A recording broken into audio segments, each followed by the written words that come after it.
Arkadaşlar merhaba. Bugün sizlerle beraber Commodore 64 sürümü Pit Stop 2 oynayacağım. 1984 yapımı bir oyun.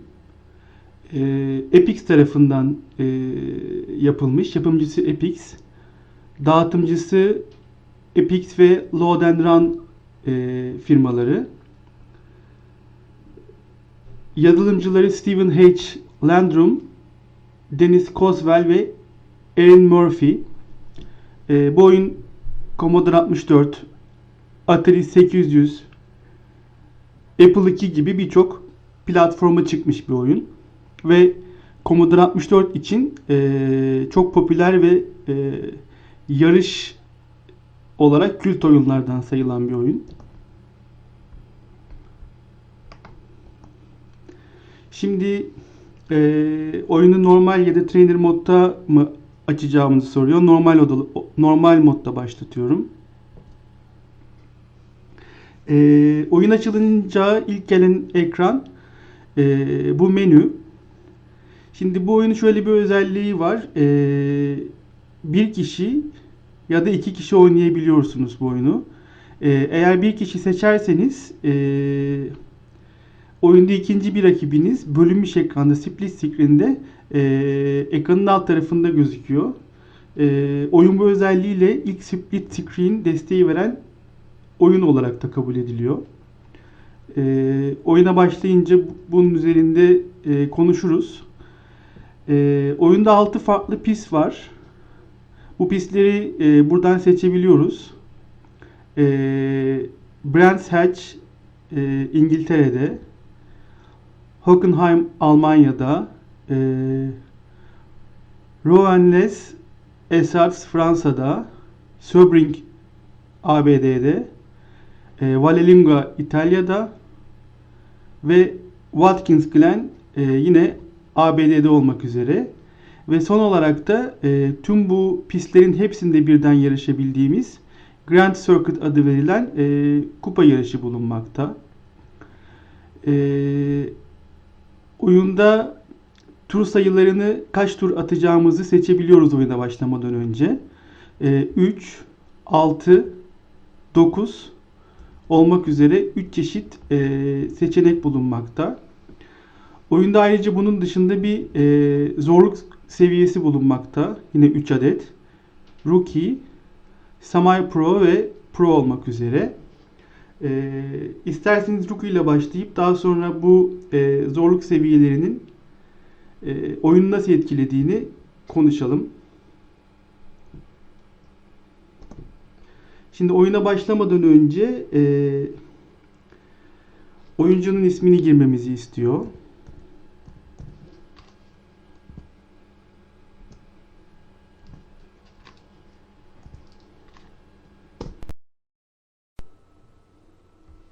Tamam, şimdi ateş tuşuna basarak yarışa başlayalım.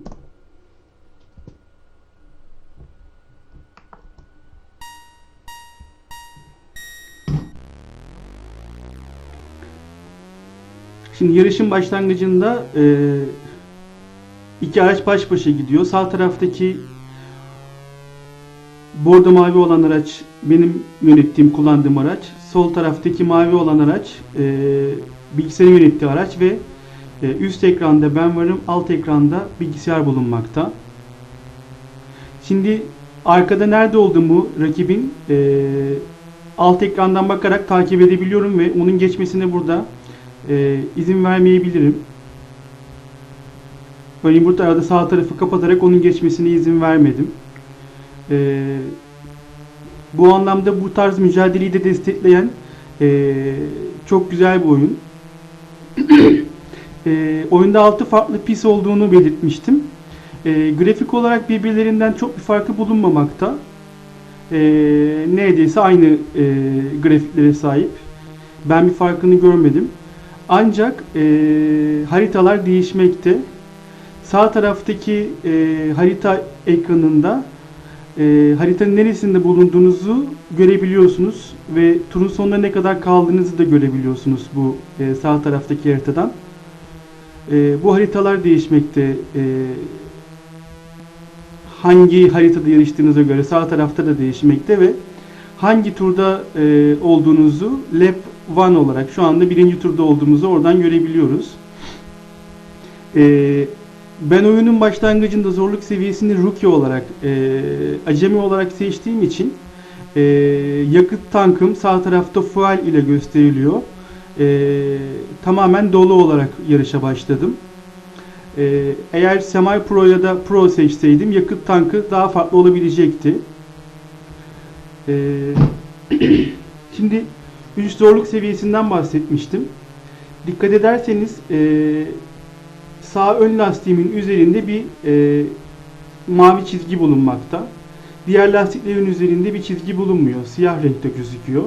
Şimdi aslında zorluk seviyesini belirleyen etmenlerden birisi bu. Bir diğeri de yakıtın bitip bitmemesi. Çünkü yakıt yol boyunca az oluyor. Sınırsız bir yakıtınız yok. Tur sonlarında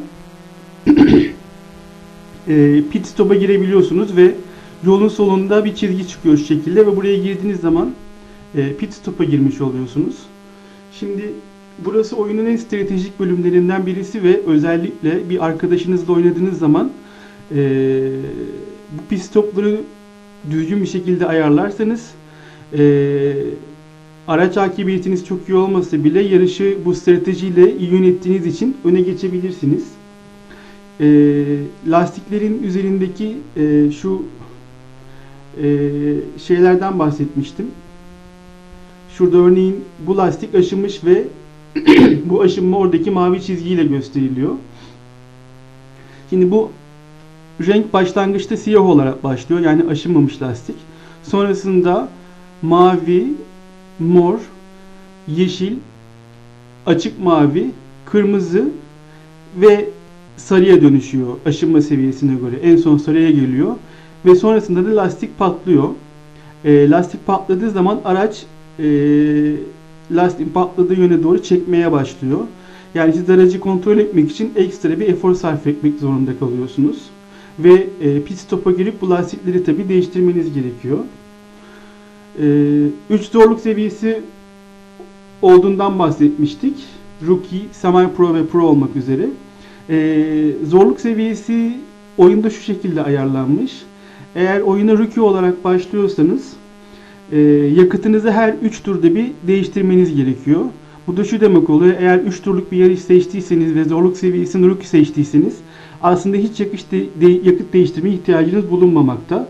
Aynı şekilde Rookie zorluk seviyesinde lastikler 3 tur boyunca dayanabiliyor.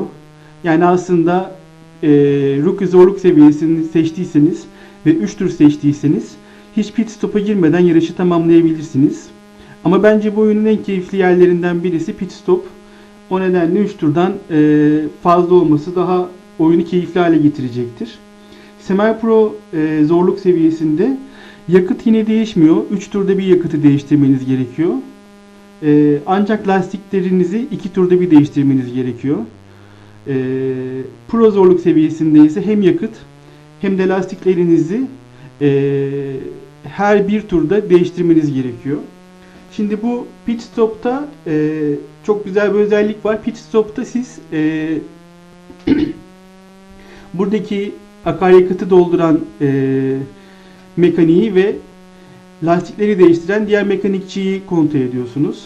Üzerine gelip ateş tuşuna basarak ilgili mekanikçiyi seçiyorsunuz. Tekrar ateş tuşuna basarak diğer mekanikçiyi bırakıyorsunuz. Bu oyunun şöyle bir özelliği var. Akaryakıtı dolumunu takip etmeniz gerekiyor. Eğer sonuna kadar dolduğu zaman geri çekmezseniz tekrar en baştan yakıtı doldurmaya başlıyor. Bu da şöyle bir zorluk seviyesi getiriyor. Eğer mekanikçi ile lastikleri değiştirip buraya gittiğiniz zaman tekrardan yeni lastik alıyor.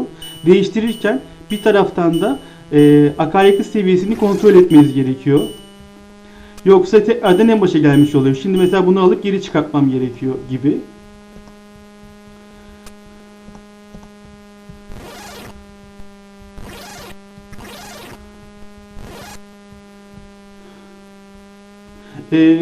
Bu konuda çok gerçekten keyifli bir oyundur ve ben günümüzde bile bu stratejiyi yapabildiğim oyunları çok az görmekteyim. Yani hatırlamıyorum gerçekten. Basit ama çok etkili bir sistematiği var. Oyundan çıkmak için de tekrar ateş tuşuna basıp, yani pit stop'tan çıkmak için sürücünün üzerine tıklamanız, yani basmanız gerekiyor.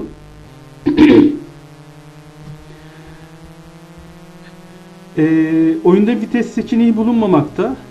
Yani low, high gibi bir vites seçimi yok. Ancak hızınızı bir ileri atmak için, bu arada alttaki yarışmacı örneğin yarışı bitirdi şu anda. Hızınızı ileri almak için ateş tuşuna basarak bir hızlanma etkisi yapabiliyorsunuz. Yani normalde 210'a kadar çıkabilirken, 210 kilometreye çıkabilirken araç, ateş tuşuna basarak daha da hızlandırabiliyorsunuz.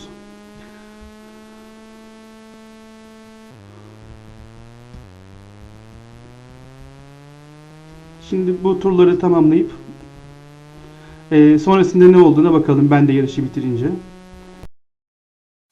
Bu arada oyunda araçlar birbirinin aynısı tamamen. Motor seçeneği ya da işte hızlanma, yavaşlama vesaire nedenlerle bir zorluk seviyesi bulunmamakta.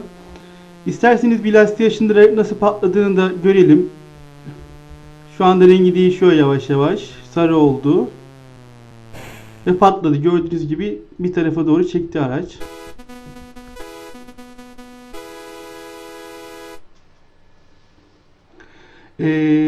Şimdi sonuncu olarak bitirdim bu yarışı. Ve mevcut sıralamada bölünmüş ekranda alt tarafta oynayan Epix Robo Driver birinci olarak bitirmiş bu turu ve 9 puan almış. Aşağı doğru oyuncular devam ediyor ve ben sonuncu sırada ve diskalifiye olarak yarışı bitiremedim. Şimdi buradan devam ettiğim zaman ben Grand Circuit'ı seçtiğim için ikinci yarışa başlayacak ve farklı bir pistte ikinci yarışta oyuna devam edebileceğim. Pit Stop bu şekilde bir oyun ve başarılı bir oyun benim görüşüm. Çok severek oynadığım bir oyundu ve özellikle pit stoplardaki bu stratejiler benim çok hoşuma giderdi. Bugün Pit Stop 2 oynadık. Bir başka videoda görüşmek üzere. Beni izlediğiniz için teşekkür ederim.